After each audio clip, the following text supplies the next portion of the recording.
Hi, magandang hapon po sa inyong lahat. Ngayon po ay araw ng Sabado. Ano po kaya ang makikita natin sa reading for the day or second reading for the day today? Ayan, so makikita po natin kung ano po ang pwede nating makita ngayong araw na to ng Sabado and second reading for the day. Okay? So tingnan po natin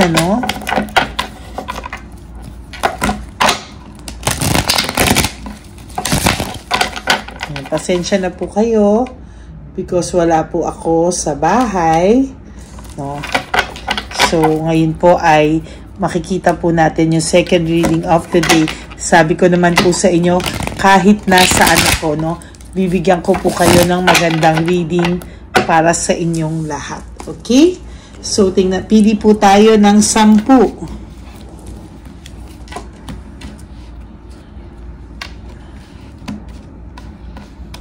Okay, 1,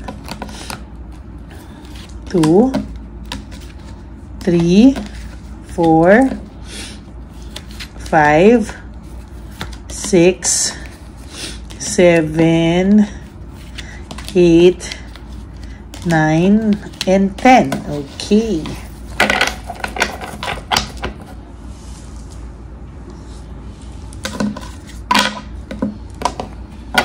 Okay, ngayon po, tingnan naman po natin ano itong makikita natin.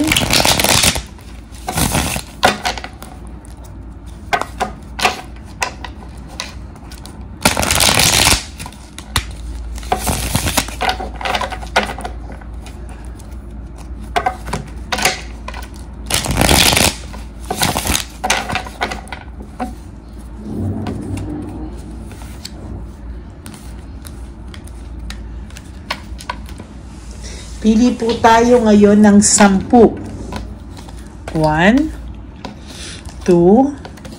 3, 4, 5, 6, 7, 8, 9, and 10. Okay.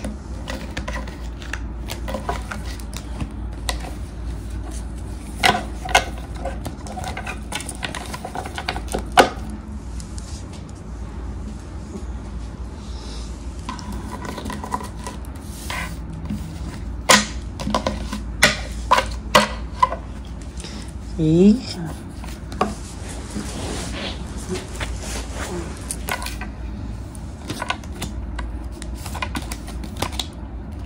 Huwag niyo po skip to para alam niyo po na kayo yung hinuhulaan ko,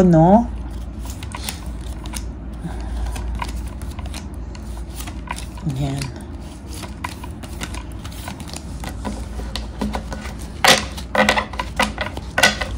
Okay. Tingnan po natin. So, meron po akong nakikita dito na bad luck or no control. Maaring siya po ay walang control sa mga bagay na mangyayari sa kanya sa ngayon at sa susunod na araw. Panay kamalasan po ang inaabot niya sa mga panahon na ito, So, panay kamalasan po talaga yung nakikita ko dito sa nangyayari sa kanya. Panay kamalasan, walang humpay na kamalasan po. Sunod-sunod na kamalasan po, Ayan po yung nakikita ko, Wait lang po. Lagyan natin ng walang humpay na sunod-sunod na kamalasan ang nangyayari sa kanila, sa person mo, at third party nyo nitong mga huling araw. So siguro po madalas sila po ay nag-aaway,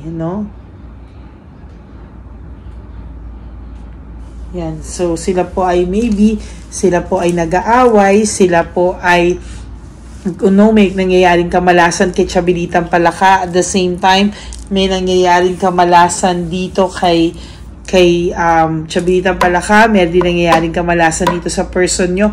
So, more or less po, ang taong ito po ay sa nakikita ko po ay talagang gulong-gulo sa mga nangyayari sa kanya.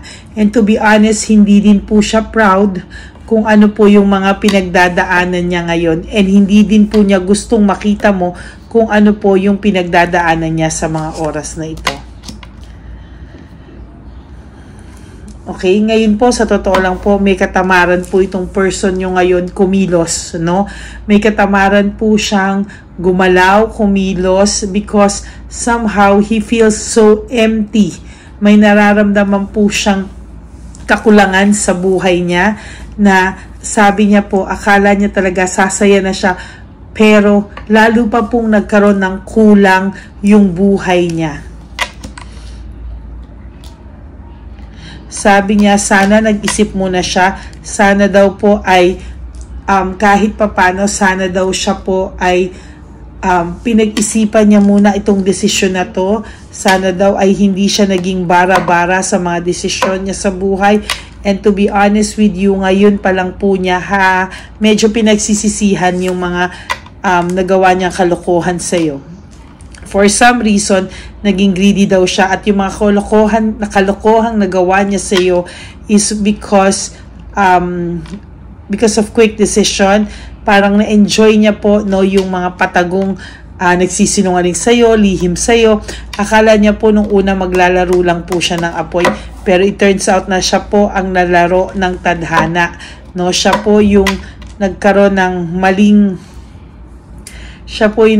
maling ano dito eh. Siya po yung nagkaroon ng kamalian. Gusto niya lang pong laro, pero ang huli po noon, siya po yung nalaro, ikaw po yung naiwanan. No? So, maling-mali po yung nangyari.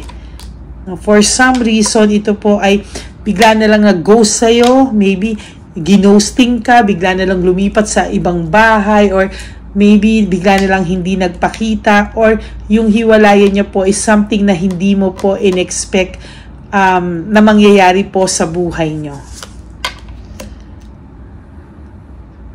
But wag po kayong mag-alala, there's fear, sadness, and loneliness siyang nararamdaman. As a matter of fact, hindi niya po kinakaya yung emptiness niya ngayon, yung sadness niya, yung lungkot niya, kaya punong-puno po siya ng takot. To be honest with you, natatakot po ang person na ito na kahit papano po, no, mapunta po siya sa isang sitwasyon na mapag-iiwanan din daw siya sa huli or wala rin po siyang tatakbuhan. There's awakening and reflection. Ngayon niya lang po napapag-isip-isip na baka daw nagkamali siya sa naging desisyon niya. Anong baka? Nagkamali ka talaga sa desisyon mo. Baka daw nagkamali siya sa desisyon niya, and true enough, nagkamali nga siya sa desisyon niya. Pero wag po kayong mag-alala, no? May nag-aantay pong balik dyan sa taong yan. Ayan, no? Siya naman po ang iiyak. No? Siya naman po ang umiiyak, siya naman po ang iiyak, at siya pa rin po ang iiyak sa mga susunod na panahon. Maybe your person po thinks na hindi mo siya kayang mawala. Feeling niya po is hindi mo siya kayang tiisin, na pag bumalik siya sa iyo, anytime you will welcome him with open arms. No, pero sa ngayon po parang nararamdaman niya po na nag-iiba ka na daw, and somehow he has fears na baka magbago ka na sa mga susunod na panahon. Yan, no, new feelings. Maybe daw baka nagbago ka na ng feelings, or somehow nare-regret mo na rin na minahal mo siya, or baka daw sumobra na daw yung pagkabwisit niya sa'yo. Ayan, no? There's change of cycle, no? End of cycle, change of cycle. Sa totoo lang po, this person is somehow wants to reach out to you, pero pinipigilan po siya. For some reason, may pumipigil po sa pag-reach out niya sa'yo. Maybe because natatakot din po siya sa rejection, no? Sa mga oras na to. Pero sa totoo lang po, wag ka pong mag-alala. There will come a time that this person, kahit po siya pa ang nag-block sa'yo, he will reach out to you, no? Darating po ang oras na lalapitan ka nito at hahanap-hanapin ka po nito. Sa ngayon, wala kayong communication at all or disconnected kayo, no? For some of you, baka meron kayong konti or very slight na pag-uusap, pero to be honest with you po, malapit na po na parang pawala na, or for some of you talagang zero na at ikaw pa po ang blinak, no? Sa nakikita ko talaga, there's a big tendency na ikaw pa yung blinak niya. There's unity and partnership and connection, ano? Namimiss niya po yung samahan nyo, yung unity nyo, yung pagkakaisa nyo dalawa sa mga bagay-bagay na namimiss niya po yung nag-uusap kayo ng maayos, napapag-usapan nyo po ng maayos yung buhay nyo, no? Somehow po is nakakaramdam po ito ng connection kayong dalawa po, no? Yung connection yung dalawa ay hindi niya po matatago na namimiss niya po talaga yung connection yung dalawa. Why? Because sabi ko nga po sa inyo, no, sunod-sunod yung kamalasan nitong dalawang to. Away dito, away doon. There's anger and argument sa kanilang dalawa. And alam mo po, sorry pero lagi ka pong kasali. Hindi ka po saling kit-kit. You're a major character sa away nila. No, palagi po silang nag-aaway, palagi po silang nagbabangayan, and to be honest with you, kasama po ka po sa casting, okay? Yung lahat po ng intuition mo about this person, no, nakikita mo po kahit mag-post po ito, yung mukha po niya tingnan mo, yung mata niya po tingnan mo, he has or she has parang too sad, too lonely, no? Parang meron po siyang emptiness. He has emptiness, no? Marami po siyang unresolved issues with this girl, or kung sino man po yung karelasyon, no? Maybe he or she, no? Marami po silang pinag-aawayan ngayon. Wala po silang peace of mind, kaya ang naiisip niya po, nako, talagang second part po ito ng reading natin today, naghahanap po siya ng kapayapaan. Kaya yung kanina po na kung akala mo daw stress ka niya, akala niya stress ka niya, yung pala ikaw pala yung kapayapaan niya, no? And to be honest with you, nagre-reflect pa rin po siya sa reading ngayon. Ngayon, hinahanap niya po yung kapayapaan niya through sa'yo. Ayan, no, sinayang niya daw po kung ano yung broken family, shattered dreams, talaga pong, ayan, no, talagang pong pinanghihinayangan niya rin somehow. Kaya lang po, sobrang yabang po kasi nito, no? Parang may image po siyang, meron po siyang image na tinitingnan, no? So, somehow, I believe na pagsisisihan niya po ito. There's greediness, no? Sa nangyari sa inyo, may greediness po talaga akong nakikita, and too much greediness po talaga. At grabe po yung nangyari sa inyong dalawa na parang ikaw pa yung nasisi just to justify everything na kalokohan niya. There's addiction, ano?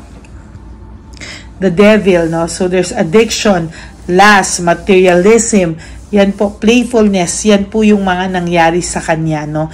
Na somehow, pinangarap niya po na maglaro ng apoy, maging materialistic, maging, alam mo yon, maging free from you, no? Pero sa huli po, pinagsisihan niya naman po, at hanggang sa ngayon, ayan po siya, lumalaban, pinipilit magpakatatag, pinipilit magyabang, pinipilit magpakadedma, pero mahal ka pa rin niya po, no? Dinidedma niya lang po yung pakiramdam because parang sa kanya, so be it. Kung wala na, wala na. Pero hindi niya po matatanto at hindi niya po mawawaglit sa isipan, sa puso niya, na naiisip ka pa po niya at nandoon ka pa rin po sa puso niya. Okay? So that's your second reading for the day. I hope na nag-resonate po sa inyo to. And if nag-resonate po sa inyo to, please give me a like and comment down below para po naman mabasa ko yung mga comments nyo, no, para po sa atin ay makita ko po sa inyo yung mga comments nyo para maliwanagan po din ako sa mga nangyayari sa inyo. Bakit ganito po yung laging lumalabas sa ating readings, no? Bakit yung mga energy nyo is parang gustong-gusto nyo ng continuity, na malaman po kung ano-ano yung mga nandito. Okay?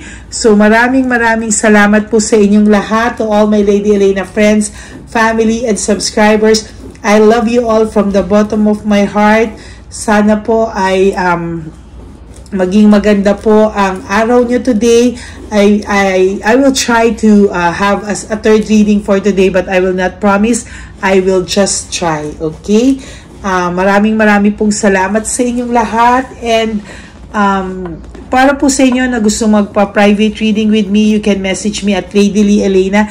That's LADYLY. Diyan po yung aking FB page sa dulo nitong video na to. Diyan nyo po ako makokontak, and diyan nyo lang din po ako message. So ayan po lahat, no? Maraming pong salamat sa inyo.